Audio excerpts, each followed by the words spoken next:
Hi ha 3 gambes per persona.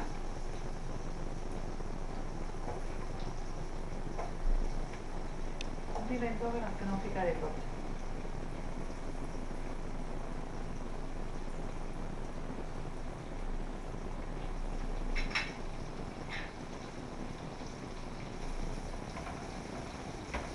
Això li costarà un ratet de fregir.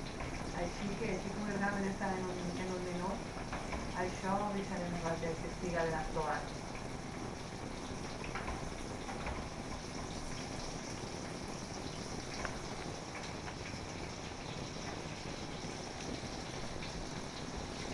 El pimentó no el fico sencer, perquè per 3 persones ja és suficient.